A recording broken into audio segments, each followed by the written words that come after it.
జగన్మోహన్ రెడ్డిని బూతులు తిట్టించాలంటే YSRCP party official page అడ్మిన్లు ఎవరైతే ఉన్నారో, లేదంటే ఆ సజ్జల భార్గవ రెడ్డి ఎవరైతే ఉన్నాడో వాడు చాలు. ఏ విషయంలో అయినా సరే తిరిగి జగన్మోహన్ రెడ్డిని బూతులు తిట్టిపిస్తాడు. నేను ఎందుకంటానంటే ఆ మాట, నిన్న నారా లోకేష్ గారు ఒక ట్వీట్ చేశారు, చదివి వినిపిస్తాను చూడండి. విద్యా దీవెన వసతి దీవెన స్థానంలో పాత ఫీజు రీఎంబర్స్మెంట్ విధానాన్ని అమలు చేసేందుకు అవసరమైన విధి విధానాలను రూపొందించాలని అధికారులను ఆదేశించాను. ఆయన అధికారులతో సమీక్ష జరిపి మాట్లాడి పాత విధానాన్ని, ఫీజు రీఎంబర్స్మెంట్ పాత విధానాన్ని అమలు చేయాలి, ఆ విధి విధానాల గురించి కాస్త చూడండి, ఏం చేయాలో ఆలోచిద్దామని చెప్పేసి ఆయన మాట్లాడాడు. దానికి కౌంటర్గా వీళ్ళ రీట్వీట్ మాట ఒకసారి అది కూడా చదివి వినిపిస్తాను చూడండి. పాత ఫీజు రీఎంబర్స్మెంట్ అంటే ఏంటి? కాలేజీ ఫీజులు ఎంతైనా 30,000 35,000 మాత్రమే పరిమితం చేయడమా? ఎన్నికల కోడ్ కారణంగా జగనన్న విద్యా దీవెన వసతి దీవెన డబ్బులు ఇవ్వకుండా నిలిపివేయడమా? ఇక్కడే మాట్లాడదాం. ఎన్నికల కోడ్ కారణంగా విద్యా దీవెన వసతి దీవెన డబ్బులు నిలిపివేశారంట. వీళ్ళకి లాజిక్ అర్థం కావట్లా, జనాలు గొర్రెలు అనుకుంటున్నారు. నేను ఒకటే మొక్క అడుగుతున్నా జగన్మోహన్ రెడ్డి, అయ్యా జగన్మోహన్ రెడ్డి, నువ్వు బటన్ నొక్కడానికి లేని అభ్యంతరాలు అంటే నువ్వు బటన్ నొక్కే నాటికి ఎన్నికల కోడ్ అమల్లో లేదు. నువ్వు జనవరిలో ఒక బటన్ నొక్కేవు, ఫిబ్రవరిలో ఒక బటన్ నొక్కేవు, మార్చిలో ఏకంగా 4 బటన్లు నొక్కేవు, 4-5 బటన్లు నొక్కేవు. సారీ, జనవరిలో 1, ఫిబ్రవరిలో 2, మార్చిలో 4. అవునా? ఆనాటికి ఎన్నికలు కూడా అమల్లో లేదు. 3 నెలల ముందు బటన్ నొక్కేవు నువ్వు. అవునా? ఈ విద్యా దీవెన వసతి దీవెనకు సంబంధించి 3 నెలలు, దాదాపు 3 నెలల ముందు బటన్ నొక్కేవు నువ్వు. అప్పుడు ఎన్నికలు కూడా అమల్లో లేదు. నువ్వు బటన్ నొక్కిన ఈరోజు రేపు అంటే బటన్ నొక్కిన ఒక 2-3 రోజులు డబ్బులు వేసేస్తే ఎలాంటి సమస్య ఉండేది కాదు. వేసావా? నువ్వు వేయలా. బటన్ నొక్కడానికి లేని అభ్యంతరం డబ్బులు ఎత్తడానికి ఎందుకు వచ్చింది అంటే, డబ్బులు లేకపోయినా డబ్బులు లేకుండానే ఉత్తిత్తు బటన్ నొక్కేసాడు జగన్మోహన్ రెడ్డి. 100 కోట్ల రూపాయలు తగలేసేసి ప్రభుత్వం తరపున పెద్ద సపోర్ట్ ఎట్టేసుకొని బస్సులు కేటాయించేసుకొని చుట్టుపక్కల గ్రామాల నుంచి, చుట్టుపక్కల జిల్లాల నుంచి, చుట్టుపక్కల మండలాల నుంచి ప్రజలను తరలించేసి అక్కడ కూర్చోబెట్టేసి ఆ సభలో ఏం మాట్లాడాడు? ఆ ఉత్తి బటన్ నొక్కేసి చంద్రబాబు నాయుడు గారిని ఉద్దేశించి, పవన్ కళ్యాణ్ గారిని ఉద్దేశించి బూతులు తిట్టాడు. అంతేనా? అంతకుమించి చేసింది ఏమన్నా ఉందా? ముందు మీరు దీనికి సమాధానం చెప్పండి. డబ్బులు లేనప్పుడు బటన్ ఎందుకు నొక్కాడు? మీరు బటన్ నొక్కే నాటికి ఎన్నికలు కూడా అమల్లో లేదు.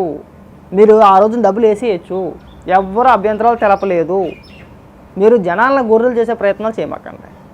జనాలకు ఒక క్లారిటీ ఉండాలి, మనం ఏం చెప్పినా కానీ నిజమై ఉండాలి. మీరు చెప్పే ఆ వాస్తవంలో కొంతమంది నమ్మే గొర్రెలు ఉంటాయి. మీ వైసీపీ కార్యకర్తలు ఉన్నారు కదా, ఆలో సగం లేదురం మా రాష్ట్రానికి. మీరు చెప్పే అబద్ధాన్ని ఇది నిజమా అబద్ధమా అని తెలుసుకోకుండా గుడ్డెద్దు చేయలేకపోయినట్టు వాళ్ళు సపోర్ట్ చేస్తారు. చిన్న లాజిక్ ఆలోచించండి. బటన్ నొక్కడానికి లేని అభ్యంతరం డబ్బులు వేయడానికి ఎందుకు వచ్చింది? బటన్ నొక్కగానే డబ్బులు పడిపోతే డబ్బులు ఎందుకు నిలిపేస్తారు? ఎందుకు ఆగిపోతాయి? వెయ్యిలా ఎన్నికల దగ్గర చేసి ఇంకొక 4 రోజుల్లో పోలింగ్ ఉందనగా అప్పుడు ఎలక్షన్ కమిషన్కి లెటర్ రాశారు వీళ్ళు. మేము 3 నెలల ముందుట బటన్ నొక్కేసాం, ఇంకా డబ్బులు వేయలేదు, మీరు మాకు పర్మిషన్ ఇస్తే మేము డబ్బులు వేస్తాం. ఎప్పుడు? ఇంక పోలింగ్ ఒక 4-5 రోజులు ఉందనగా. సిగ్గు అనిపించట్లేదు? ఎలా ఒప్పుకుంటారు? ఎన్నికల సంఘం ఎలా ఒప్పుకుంటుంది? ఏ విధంగా ఒప్పుకుంటుంది? ఎన్నికలు కూడా అమల్లోకి వచ్చిన తర్వాత పథకాలు ఏమి అమల్లోకి రావు కదా, ఇవ్వకూడదు కదా. మరి అంత చిన్న లాజిక్ ఎలా మిస్ అయిపోయారు మీరు? అంటే మీరు గొర్రెలా, మీరు జనాల గొర్రెలు చేద్దాం అనుకుంటున్నారా? ముఖ్యంగా ఈ సజ్జల భార్గవ రెడ్డి గారిని అడుగుతున్నా, నీకు అసలు తలాతోకైనా పని చేస్తుందా, బుర్రైనా పని చేస్తుందా నీకు అసలు? మరి జగన్మోహన్ రెడ్డి బూతులు తిడతాం కాదా? కింద కామెంట్లు చదువుకో. జగన్మోహన్ రెడ్డిని పచ్చి బూతులు తిడుతున్నారు. అంటే వీళ్ళ బటన్ 3 నెలల ముందు నొక్కేస్తారంటే డబ్బులు 3 నెలల తర్వాత వేస్తారంటే ఏ విధంగానయ్యా అది? ఆ మాత్రం దాన్ని బటన్ నొక్కడం దేనికయ్యా అసలు? మీరు 5 ఏళ్ల కాలంలో మీరు ఏం చేశారా అంటే ఉత్తి బటన్ ఒక్కడు ఒకటే కనబడుతుంది. పైగా మళ్ళీ మనం నారా లోకేష్ గారి మీద పడి ఆడడం. మీ అంత వరస్ట్గా అయితే ఎవ్వరూ చేయరబ్బా.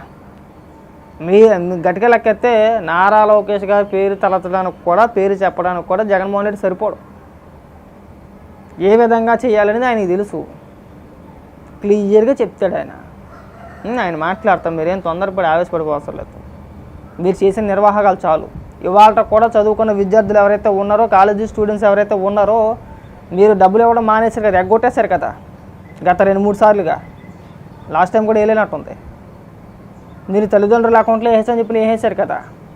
సరే, వాళ్ళు చెల్లించారా చెల్లించలేదా, వాళ్ళ అవసరాలకు వాడుకున్నారని పక్కన పెడితే ఇవాళ విద్యార్థులకి సర్టిఫికెట్లు కావాలంటే పాత బకాయిలు చెల్లించి మీరు సర్టిఫికెట్లు తీసుకెళ్ళండి అంటున్నారు. ఇవాళ వాళ్ళ సర్టిఫికెట్లు తెచ్చుకోవడానికి విద్యార్థులు నానా సంఖ్యలో నాకుతున్నారు, నానా తంటాలో పడుతున్నారు, బాధపడుతున్నారు.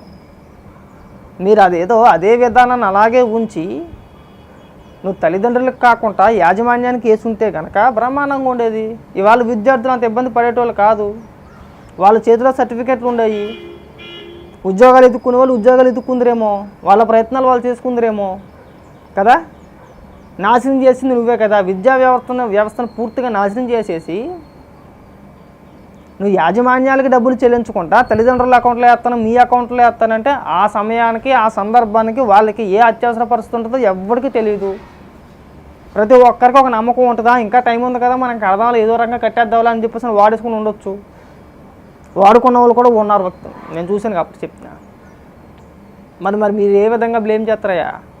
మరి మీరు ఏ విధంగా మాట్లాడతారో మాకు అర్థం కావట్లా. ఎప్పుడైనా సరే ప్రభుత్వం ఈ ఫీజు రియంబర్స్మెంటు ఈ దీనికి సంబంధించి యాజమాన్యాలకి వేయడమే కరెక్ట్. పిల్లల సర్టిఫికెట్లు కానీ వాళ్ళ చదువుకు కానీ ఎలాంటి ఆటంకాలు ఉండవు. ఇక్కడ మీరు వచ్చి పాఠాలు చెప్పమాకండి, మీరు వచ్చి విష ప్రచారాలు చేయమాకండి. వాస్తవాలు చెప్తే ఇలాగే ఉంటుంది. వాస్తవాలు మాట్లాడుకోవాలి కాబట్టి చెప్తున్నాం. మీరు ఎంత విష ప్రచారం చేసినా ప్రజలు ఎవరో నమ్మే స్థితిలో లేరు. మీ గొర్రెలు అమ్మాలి, మీ పేటీఎం గొర్రెలు అమ్మాలి. నాకు ఆశ్చర్యం వేసింది ఆ మొక్క చూస్తున్నారు అత వసతి దీవెన విద్యా దీవెన ఎన్నికల కోడ్ అని చెప్పేసి ఆపేయడమా? ఎవడా ఆపేసాడు? ఆపేసుకున్నావు నువ్వు. ఒకవేళ నిజంగా నీ దగ్గర డబ్బులు లేవనుకో నొక్క బట్టన్ నొక్క నా దగ్గర డబ్బులు లేవు నేను నొక్కలేదని చెప్పేసి ఉంటే అయిపోయేదేమో. నిన్ను నొక్కమని చెప్పేసి నేను ఎవడడిగాడు? ఎవ్వరు అడగల. నీ ప్రచార ఆర్భాటం కోసం నీకు నువ్వుగా అది కూడా అప్పులు చేసి మరీ సభలు పెట్టేసుకున్నావు. 14,000 కోట్ల రూపాయలు బకాయిలు పెట్టు కేవలం బటన్ నొక్కి 1 కోటి 2 కోట్ల కూడా కాదు 14,000 కోట్లు. మరి నువ్వు డబ్బులు లేనప్పుడు బటన్ ఎందుకు నొక్కేవా అంటే దానికి సమాధానం చెప్పరు. ఆ లాజిక్ ఆలోచించట్లా వీళ్ళు, ఆ లాజిక్ గురించి మాట్లాడట్లా.